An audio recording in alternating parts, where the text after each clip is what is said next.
Hey gang, Sally here. Welcome back to my tiny RV kitchen. I haven't shown you any cooking for a while, and I'm doing a super simple dish today that I thought I'd share because it is super simple, but really delicious. So here's the deal.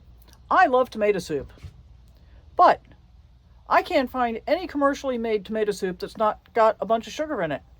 Please explain to me why you need to put sugar in tomato soup when tomatoes are already sweet. Makes no sense to me. So, the basic recipe is incredibly simple, and I'm going to bring you along as I do it.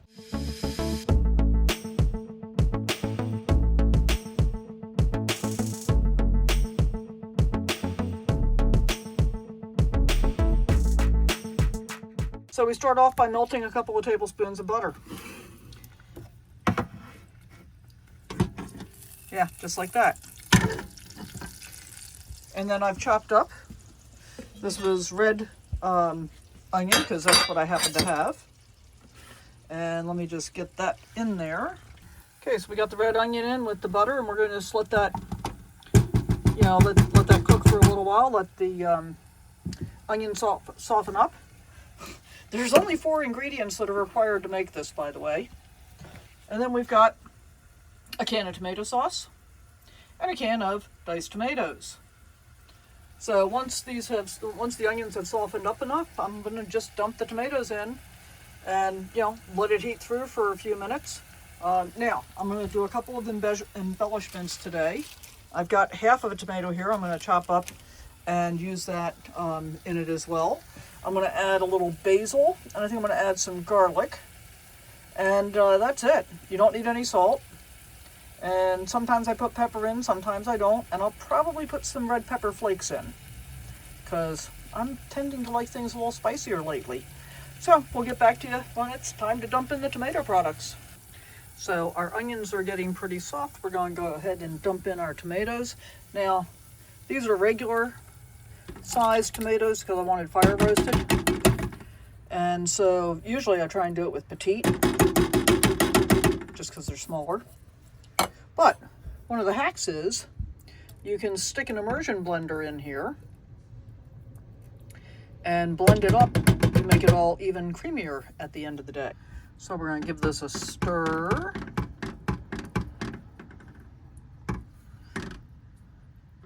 I mean, it is just crazy to me how tasty this is and how little effort. Oh, and there's no sugar.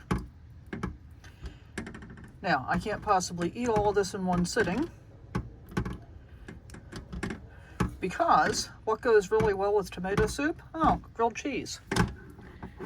Well, I don't have any bread, and I'm trying really hard not to eat a bunch of bread lately, so I'm going to make chaffles instead. What are chaffles? Well, you're going to see. Apparently it's a keto thing. And basically it's a mixture of egg and shredded cheese. And you cook them on a mini waffle iron. So let me get a little seasoning in here. I want to get some basil. And I think I'm going to put some oregano in there as well. So we got the basil going. Probably should have taken the shaker thing off so I could get more in all at once. That's about a teaspoon. That's about 3/4 of a teaspoon. And then we're going to go ahead and stir this in.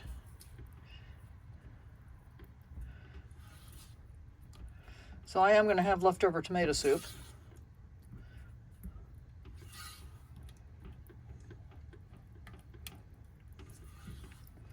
And we're going to let this come up to a simmer and simmer for a little bit.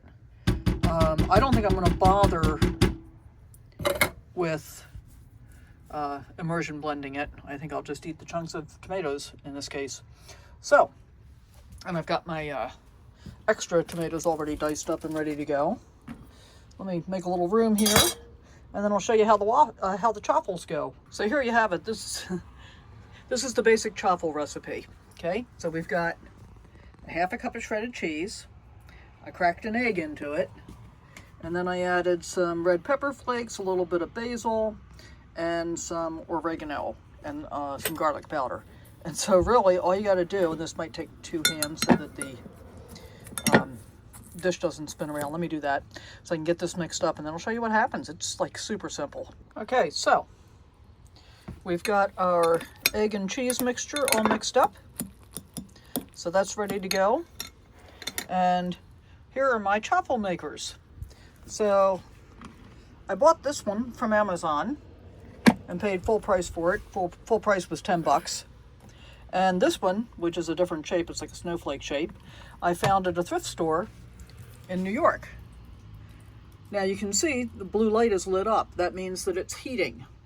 When the blue light goes out, it's heated up, and then I'll spray it with my cooking spray and put the chaffle mixture on each one, and they take about 5 minutes to cook, and that's it. So you can make all kinds of chaffles, guys. I've made pumpkin chaffles, I've made chocolate chaffles.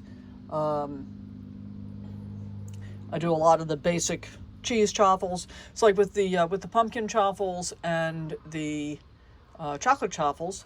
With the chocolate chaffles, I use a little bit of almond flour and can't remember. Yeah, they had some cheese in them. But what's really bizarre about this is they really don't taste like cheese or egg. They taste like waffles. And with the pumpkin ones, I cheated. I used Kodiak pancake mix, which is, protein, and pumpkin puree, pumpkin pie spice that I made up, and I think I put some rolled oats in with that. So that was really good too. And I've got another can of pumpkin, so I might do that again sometime soon. Anyway, this will be just a couple of minutes and we'll be ready to load up our chaffle mixture. Here you go. They've been sprayed, they've been spread, and all we're going to do is close the lid, set a timer for about 5 minutes, and take a look at them then. So another cool thing about these is that each one only uses 350 watts. So for those of you that don't have a whole lot of power, you can do them one at a time and not use too much. This snowflake shaped one, I managed to always put a little bit too much on, so it kind of splooges out the sides a little bit. But that's okay. It'll get cooked. It'll be fine. And if you're wanting them to kind of remain crisp, I usually put them on a wire rack to cool off a little bit before I eat them. We can see that our soup is over here bubbling away, so that's really pretty much about ready. I'm going to dump my extra tomatoes in here in just a moment. And we're not too far from being ready to eat. Okay, the timer went off. Look, we're looking pretty brown there, looking pretty brown there. So the way that you turn them off is by unplugging. It's a very simplistic little machine. And the easiest way to get them out is usually to use a fork and lift it off. And then I put it on a rack right there, because that helps them stay crisper.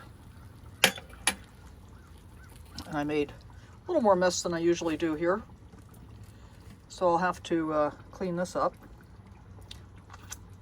Yeah, same thing there. But super simple. There's the finished product.